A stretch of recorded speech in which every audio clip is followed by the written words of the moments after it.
ang mga kwento ng pag-ibig, kwento ng buhay at kwento ng pag-asa dito sa Barangay Love Stories. Love Stories. Maraming kayang baguhin ang pagmamahal na nararamdaman natin. Minsan ay kailangan pa nating magsakripisyo. Ikaw kabarangay, handa ka bang kalimutan ang sarili mo para sa taong mahal mo? Dear Papa Dudut, ang pag-aasawa daw ay dapat na pinag-iisipang mabuti. Dahil sabi nga ng mga matatanda, isa itong desisyon na kailanman ay hindi mababago o mababawi pa. Itago niyo na lamang po ako sa pangalang Frida. 34 years old, may asawa pero wala pang anak. Nakilala ko ang asawa kong si Adrian noong mag-transfer siya sa school namin sa Pasay. Pareho kaming third year high school noon. Pero hindi kaagad kami naging close. Nang mag-college kami ay doon kami nagsimulang maging malapit sa isa't isa dahil nasa isang university kami nag-aaral. May mga minor subject na magkaklase kami noon. Hanggang sa maging kami nga po noong nasa second year na kami. Sabay kaming nakagraduate ng college at nakapagtrabaho sa magkaibang kumpanya. Naging maayos ang lahat sa relasyon namin. Siguro kasi ay may kanya-kanya rin kaming goal sa trabaho. 3 taon na kaming nagtatrabaho noon at may ipon na rin noong magdesisyon kaming magplano ng magpakasal, Papa Dudut.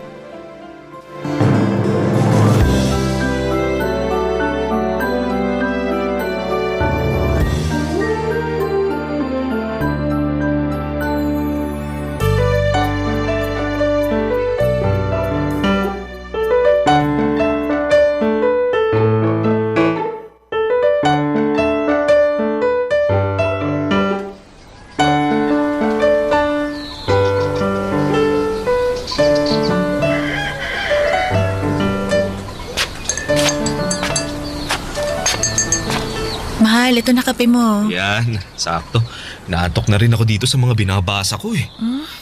Sabi ko naman kasi sa'yo, bukas na lang natin ipagpatuloy na basahin yung mga listahan para sa gagastusin natin sa kasal. Galing ka sa trabaho, wala ka pang pahinga. Aantokin ka talaga niyan.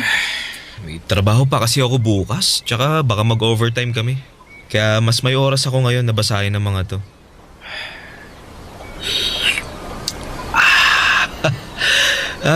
Sarap talaga ng kape mo, mahal. Sobrang pait. Ganyan yung timplang gusto ko, di ba? Oo. Yung tipong magigising yung buong kaluluwa ko sa sobrang pait. Para namang hindi mo nagustuhan yung kape na tinimpla ko para sa'yo eh. Uy, mahal. Nagustuhan ko talaga yung kape na to, no? Hindi na nga ako makapaghintay na araw-araw matikman ng ganitong klase ng timpla sa umaga bago ako pumasok sa trabaho. Ka mag-alala. Malapit na yon, mahal. Ilang buwan na lang. Sa wakas, matutupad na rin yung matagal nating pinapangarap. Oo nga eh. Alam mo, sa totoo lang, minsan pakiramdam ko, nananaginip lang ako eh. Talaga? Bakit naman? Wala lang. Sobrang saya lang sa pakiramdam na, alam mo yun, pinaplano na natin gawing totoo yung mga bagay na dati lang pinapangarap natin. At ilang buwan na lang, magiging totoo na yun lahat. Nagbunga na rin lahat ng pinaghirapan natin sa pagtatrabaho, mahal. Speaking of trabaho, may gusto nga pala akong sabihin tungkol dyan, mahal. Ano yun? Kung pwede sana kapag mag-asawa na tayo at nakatira sa isang bahay, huwag ka na magtrabaho. Ha? Bakit naman? Kasi hindi mo na kailangan magtrabaho kapag mag-asawa na tayo. Pero sayang naman yung suswelduhin ko kapag hindi na ako nagpatuloy sa trabaho. Mahal, alam naman natin na mas malaki ang sinusweldo ko sa'yo. Tsaka wala pa naman tayong malaking gastusin pagkatapos ng kasal natin eh. Isa pa, ako ang magiging padre de pamilya ng bahay natin kaya responsibilidad ko magtrabaho para sa'yo. Mahal, Adrian, kahit ikaw ang padre de pamilya, Pwede pa rin naman tayo magtulungan sa mga magiging gastusin natin kapag nagtagal. Ay, gusto ko lang din kasi na makapag-focus ka bilang may bahay ko at nanay na magiging anak natin. Mahal, maniwala ka sa akin. Kaya kong pagsabayin ng pagtatrabaho, mga gawaing bahay at saka yung pag-aasikaso ko sa'yo. Alam ko naman yun. Ay, ayoko lang din naman talaga na mahirapan ka lalo na kapag nagkaanak na tayo. Promise, hindi ako mahihirapan, ha? Alam mo naman na multitasker ako, di ba? Oo, kaya nga bilib na bilib ako sa'yo eh. Di ba? Yun naman pala eh. Kaya wag mo na ako masyadong alalahanin, ha? Hindi ako magkukulang sa'yo o sa magiging anak natin kahit nagtatrabaho pa ako. Sige, ikaw ang bahala, mahal. Pero sana, pag-isipan mo rin tong sinabi ko. Papa Dudut, board passer ako ng accounting. I'm a certified public accountant. Kaya hindi madali sa akin ang gustong mangyari ni Adrian. Ni minsan kasi sa buhay ko ay hindi ko naisip na magiging housewife ako. Don't get me wrong kasi mataas ang tingin ko sa mga housewife. At alam ko na hindi madali ang trabaho nila bilang full-time na may bahay. Kaya lang ay hindi ko yon nakikita noon sa sarili ko. Gusto kong magamit ang pinag-aralan ko at pinaghirapan ko sa college. Kaya naman sinabi ko na pag-iisipan ko muna ang tungkol sa bagay na yon. Kaya lang kahit ang mga magulang ko at magulang niya ay sang-ayon sa ideya ni Adrian, kahit na ilang beses kong sinabi sa kanila na kaya ko namang pagsabayin ang pagiging housewife at career woman, mas okay pa rin daw na mag-focus na ako bilang asawa ni Adrian. Maswerteng araw ako kasi hindi lahat ng babae ay may ganitong pagkakataon. Kaya naman sa huli ay pinagbigyan ko ang kagustuhan nilang mag-resign ako sa trabaho, Papa Dudut.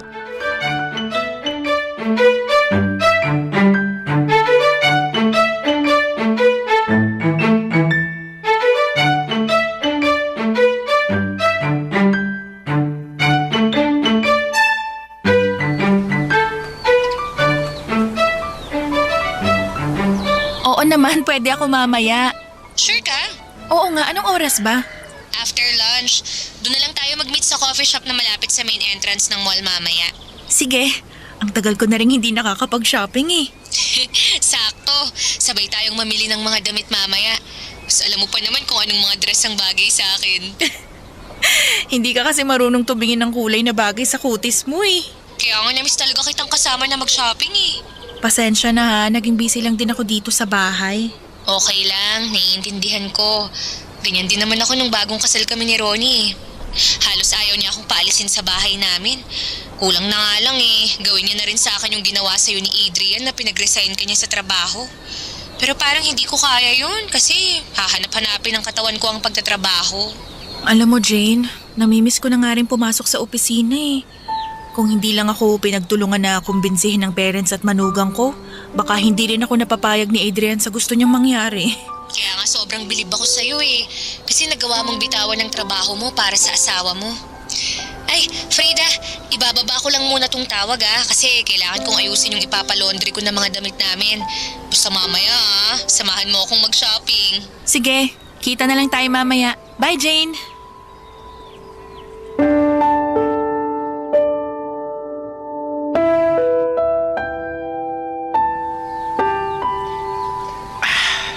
Sobrang sarap talaga nitong kape mo, mahal. Ano ka ba?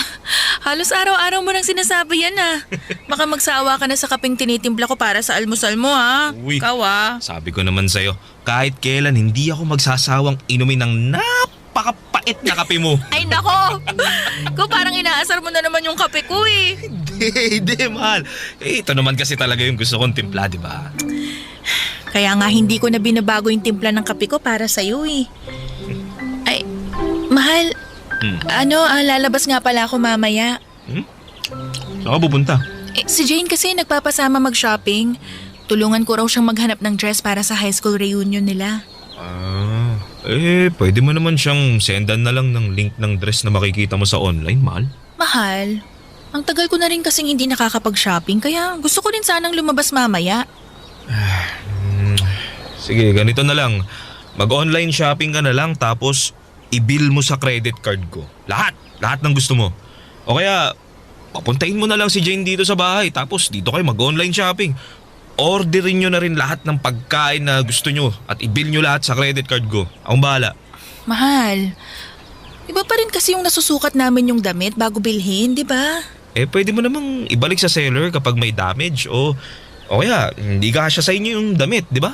Tsaka mainit ngayon ng panahon. Maiinitan at mapapagod ka lang kapag lumabas ka. Mabuti pa i-chat mo na lang si Jane. Papuntahin mo siya dito para dito na kayo mag-food trip tsaka sabay kayo makapag-online shopping.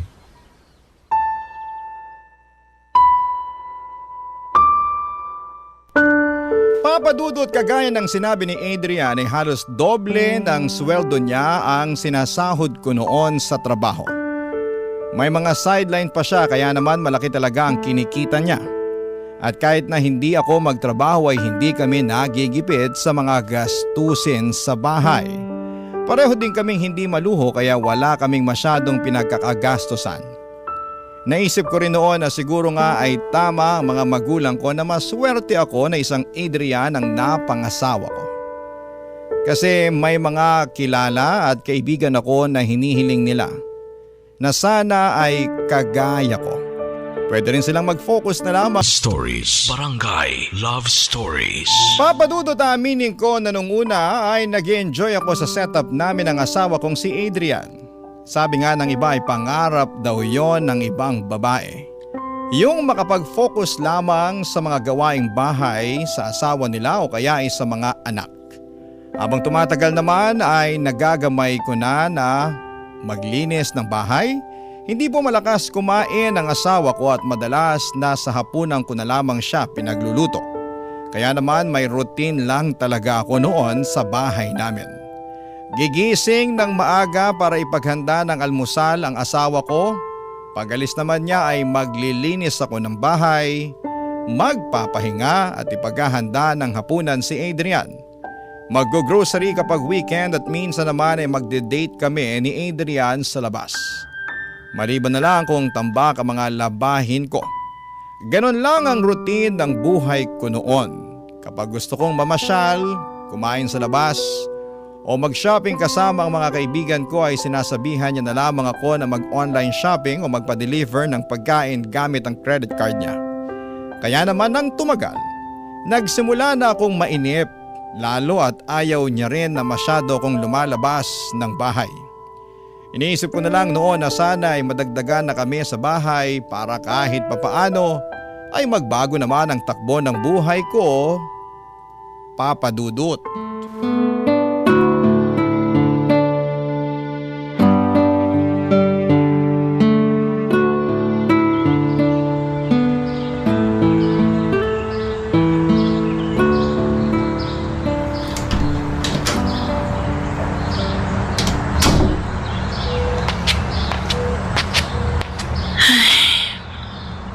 Anong resulta, mahal? Eto, isang linya lang yung lumabas sa PT ko eh. Ibig sabihin negative. Pasensya ka na, mahal ha. Oo, teka, bakit ka humihingi ng pasensya? Akala ko kasi talaga buntis na ako. Akala ko magkakaanak na tayo eh. Ano ka ba? Ayos lang yun. Pareho lang naman tayong umasa eh. Sana pala hindi muna ako na-excite masyado. 3 araw pa lang naman akong delayed kaya hindi ko dapat sinabi sa'yo na baka buntis na ako. May mga buwan naman kasi talaga na nade-delay ka, di ba? Oo. At sa bawat buwan na yun, palagi kong hinihiling na sana may baby na sa tiyan ko. Mahal, huwag ka nang umiyak. Ha? Ika nga dito, payakap ako. Isang mahigpit na yakap para sa mahal ko. Huwag ka na umiyak. Hindi mo naman kasi kasalanan kung ano man ang naging resulta ng pregnancy test mo.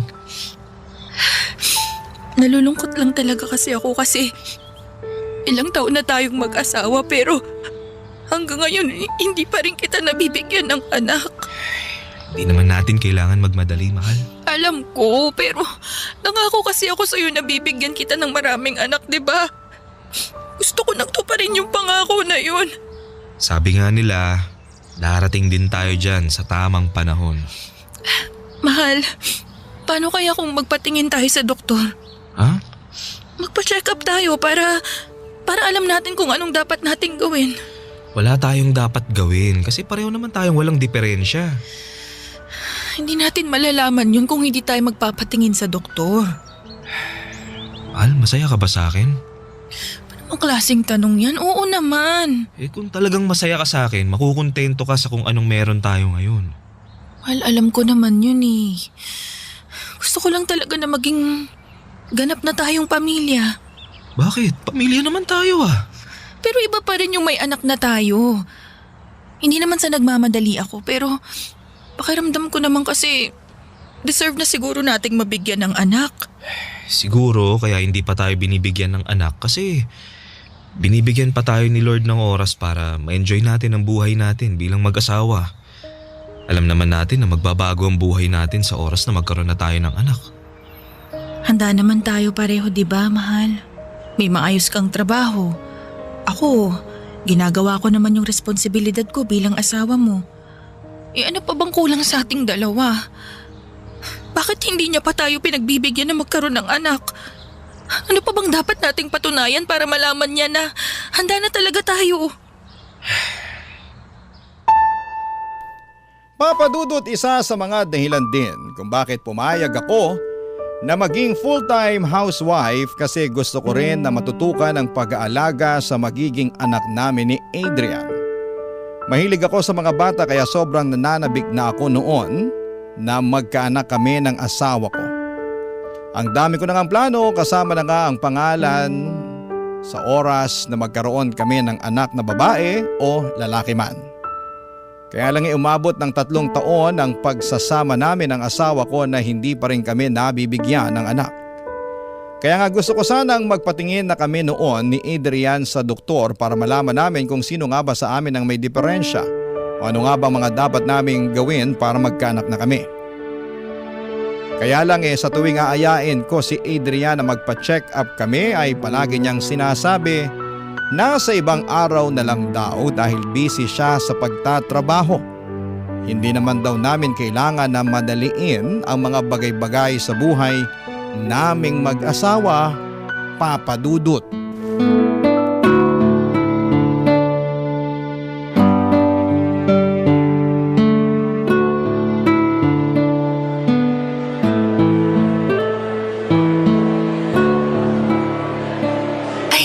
Jane, ito, bagay itong dress sa anak mo. 3 years old na siya, di ba? Ay, oo nga. Mukhang bagay nga to sa kanya. Nakita ko kasi yung picture na in-upload mo sa social media. Ang puti ng kutis, tapos ang cute-cute pa. Ang daming ang nanggigigil sa kanya kapag sinasama ko sa mall eh. Naku, dapat sinama mo siya ngayon para na pang gigilan ko rin. Naku, cute-cute. Ay, nako. Nandun siya ngayon sa bahay ng biyenan ko. Umuwi kasi yung mga pinsan niya galing probinsya, kaya hiniram muna ni mami yung anak ko. Pumayag na ako para makapaglinis ako ng buong bahay mamaya. Nahihirapan ka ba maglinis kapag nandyan yung anak mo? Medyo. Kasi malikot na rin siya ngayon. Wala pa naman si mami sa bahay, kaya ako lang mag-isa ang nag-aasikaso sa kanya. Pero alam mo, kahit nakakapagod yung mga gawaing bahay, kapag naririnig ko yung tawa ng anak ko, nawawala ka agad yung pagod ko. Yan nga rin yung kwento ng mga pinsan ko na may anak na eh. Nakakawala raw talaga ng pagod yung tawa at ngiti ng mga anak nila. Sobrang totoo yun, Frida. Working mom ako pero hindi ako napapagod. Basta uuwi ako sa bahay at makikita ko ang anak ko. Nakakainggit talaga. Sana mabigyan na rin kami ng anak ni Adrian. Bakit kasi hindi ka pa pumayag na magpa-check up? Ilang taon na rin kayong mag-asawa. Kaya dapat nagpapatingin na kayo sa doktor. Ha? Huwag kang matakot sa magiging resulta, Frida. Sigurado naman ako na magiging maayos pa rin ang lahat eh. Advance na ang technology natin ngayon, kaya pwede nang magamot halos lahat ng sakit. Anong sinasabi mo, Jane? Hindi ako natatakot magpa-check up. Ha? Bakit ang sabi ni Adrian, ayaw mo raw na magpatingin kayo sa doktor? Ano? Kailan niya naman sinabi yan? Nung isang linggo lang. Nakita kasi namin siya ng asawa ko sa isang restaurant. Kakatapos lang yata ng client meeting niya noon kaya nakapagkwentuhan kami saglit. Ayun, kinumusta lang namin siya tsaka yung tungkol dun sa nakwento mo sa akin na negative result ng PT mo.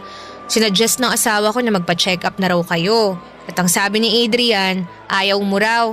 Kasi takot kang malaman na baka ikaw ang may diferensya sa inyong dalawa. Jane, hindi totoo yan. Ha? Kasi sa tuwing aayain ko siya magpa-check up, palagi niyang sinasabi na busy siya o hindi naman daw namin kailangan yung mga ganun. Bakit iba yung sinabi niya sa amin? Hindi ko alam, Jane. Alam mo, sa totoo lang, matagal ko na nga rin gustong malaman kung ano bang dapat naming gawin para makabuo na kami ng baby eh. Ang tagal ko na rin kasing gustong magkaanak eh. Hinihintay ko na lang talaga yung palaging sinasabi ni Adrian na mangyayari din yon sa tamang panahon. Excited na rin ako na maging mommy ka, Frida. Pero sigurado naman ako na hindi magtatagal. Ibibigay rin yun ni Lord sa inyo.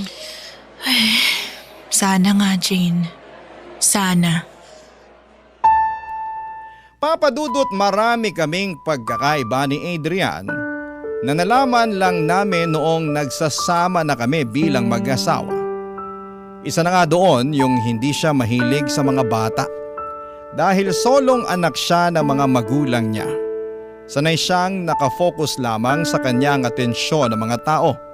Kaya siguro gusto niya na palagi lamang akong nasa bahay para walang ibang umagaw ng atensyon ko mula sa kanya. May parte sa akin na pakiramdam ko ay natutuwa siya na hanggang sa mga oras na yon ay wala pa rin kaming anak. Kapag kasi sinasabi ko sa kanya na nananabik na akong magka-baby kami, sinasabi niya na ayos lang na huwag. Kasi mas makakapag-focus daw kami sa isa't isa at iba pang mga bagay na gusto naming gawin noon, Papa Dudut. Barangay Love Stories. Barangay Love Stories. Papa Dudut, may kanya-kanya tayong paniniwala tungkol sa isang pamilya. At ang paniniwala ko noon ay hindi matatawag na pamilya ang nakatira sa isang bahay kung walang anak na kasama ang mag-asawang nagsasama doon. Kaya naman pakiramdam ko ay may malaking puwang at kulang sa buhay namin ni Adrian. Nainis pa ako kasi parang pinapalabas pa ni Adrian sa ibang tao na ako ang may diferensya sa aming dalawa. O ako yung umiiwas na magkaanak kaming mag-asawa. Ako nga yung matagal nang nananabik na mabuntis. Madelay lang ng isang araw ang period ko ay nagpapapiti na kaagad ako. At aaminin ko na naiiyak ako sa kalungkutan kapag one line o negative ang resulta na nakukuha ko. Iniisip ko na lamang na hindi pa yon talaga ang oras para maging magulang kami ni Adrian, Papa Dudut.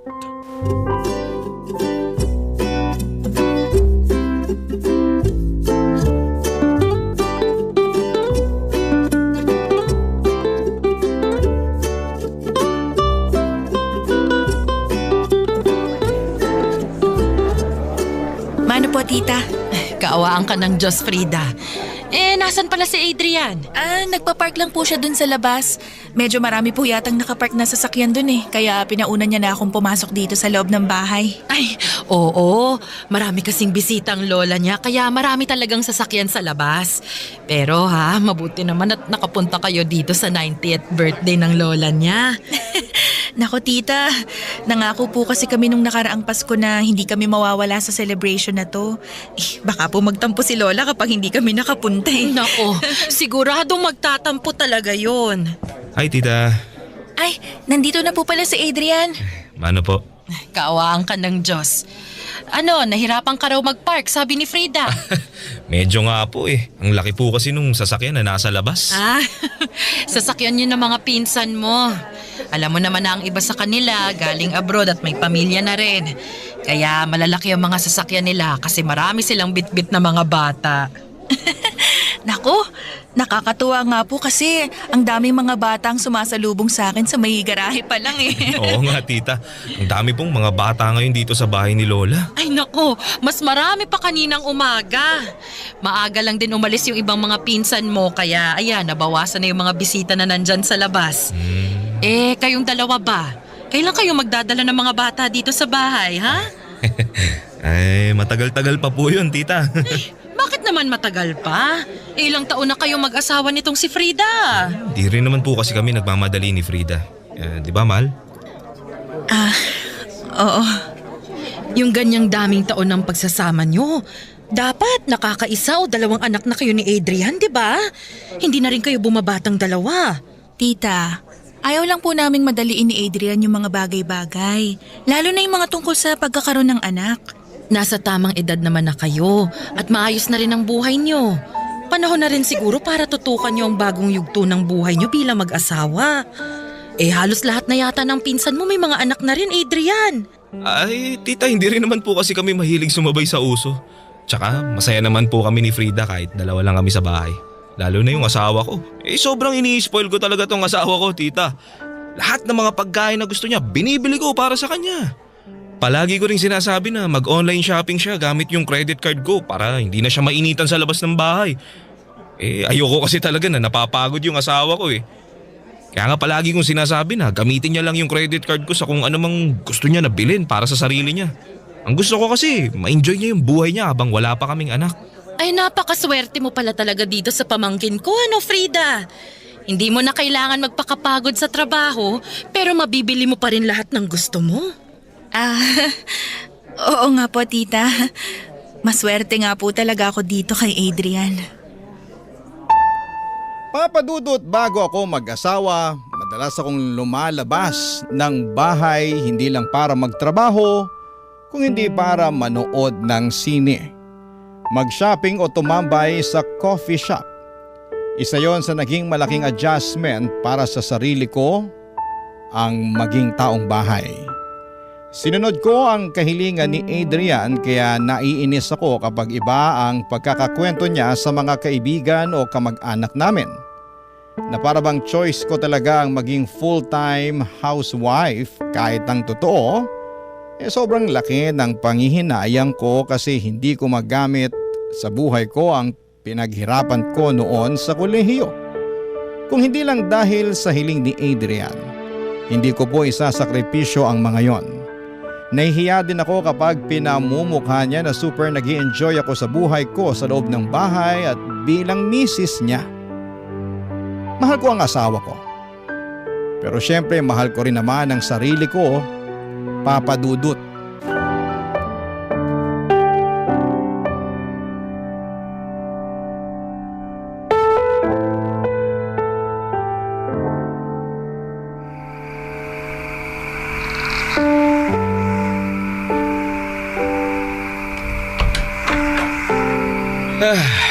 Buti na lang talaga, hindi traffic, no? Nakauwi agad tayo dito sa bahay. Oo nga eh. Mabuti na lang hindi ka rin masyadong napagod mag-drive. Makaupo nga muna dun sa sofa. Akin na yung sapatos mo. Ilalagay ko na sa lalagyan kasi baka kung saan na naman mapunta. Sige. Eto, salamat mahal. Yung damit na huhubarin mo dun mo sa laundry basket ilagay ah. Baka kung saan mo na naman ikalat. Siyempre naman, saan ko pa ba ilalagay ito? Madalas kasi nakikita ko na lang yung mga damit mo na nandyan sa sofa o kaya nasa ibabaw ng upuan sa kusina. May laundry basket naman tayo mahal pero hindi mo dun dinidiretso ng lagay ang mga hinuhubad mong damit. Sorry na. Nawawala lang din sa isip ko na ilagay yun sa laundry basket. Alam mo naman, minsan pagod ako sa trabaho. At madalas pagod din naman ako sa mga gawain dito sa bahay. Oh. Teka mahal, may problema ba tayo? Hindi ko alam sa'yo. Meron ba tayong dapat na maging problema? Mahal, hindi ako manghuhula ah. Sabihin mo na sa akin kung ano pinuputok ng butsi mo ngayon. Naiinis lang kasi ako, Adrian. Saan nga? Sabihin mo na kasi sa akin. Sa mga sinabi mo dun sa birthday celebration ng lola mo. Ano? Alin dun? Lahat! Yung pagkukwento mo sa mga kamag-anak mo na parang wala na akong ibang ginawa dito sa bahay kung hindi magpakasarap at magpakasaya lang. Uy, bakit? Nabibigay ko naman lahat ng pangangailangan mo, di ba? Nagagawa at nabibili mo lahat ng gusto mo kahit nandito ka lang. Oo nga! Pero hindi ko naman ginusto lahat ng to.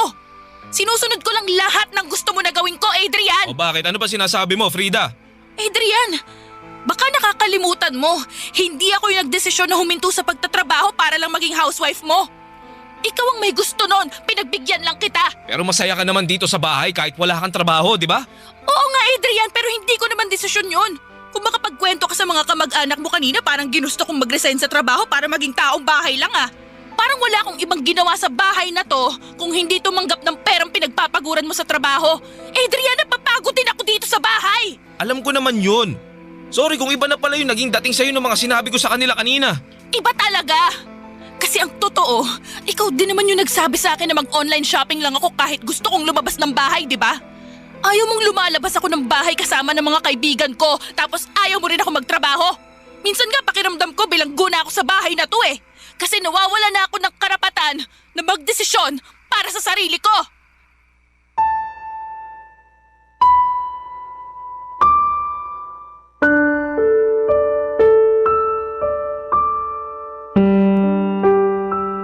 Papadudot, kahit gaano kahaba ang pasensya ng isang tao ay may oras na mapupuno rin talaga siya. At yun ang nangyari sa akin noong gabi na yon at parang bigla na lamang akong napagod na maging sunod-sunuran kay Adrian. Tapos ay hindi ko maiwasan na balikan ang buhay ko noong dalaga pa ako na nagagawa ko ang lahat ng gusto ko. Pero mula nang mag-asawa ko ay para kong biglang naging bilanggo. Hindi ko na nga napigilan na sabihin yon lahat sa asawa ko. Lahat ng pagtitiis ko sa setup namin, hindi ko na nagagawa lahat ng gusto ko at napupuntahan ng mga lugar na gusto kong puntahan. Nakita ko naman na kumalma noon si Adrian at sinabi niya na mas aayusin niya ang sarili niya para sa relasyon namin. Nakita ko naman yon noong umpisa, Papadudot. Pinapayagan niya na akong lumabas kasama ng mga kaibigan ko at nagkasundo na rin kami na mag-work from home ako. Kaya lang hindi nagtagal ay nakita ko na nagsisimula na naman siyang bumalik sa dati. Yung pagiging demanding at self-centered na klase ng tao. Hindi pa rin siya pumapayag na magpa-check up kaming dalawa kaya hanggang ngayon ay wala pa rin kaming anak. Napapaisip tuloy ako kung tama ba ang naging desisyon ko na bigyan ng chance ang relasyon namin. Tama nga ba ang ginawa ko sa buhay ko, Papadudot? Ito rin po ang dahilan kung bakit ako sumulat sa inyo. Para makarinig ng payo o opinyon mula sa inyo at sa inyong mga kabarangay. At ngayon pa lamang po ay nagpapasalamat na po ako sa inyo. Ang inyong kapuso at kabarangay forever, Frida. Nalilito pa rin sa live ang ating kabarangay. Ano kaya ang maipapayo mo sa kanya? Ibahagi mo yan sa ating comment section para mabasa rin niya.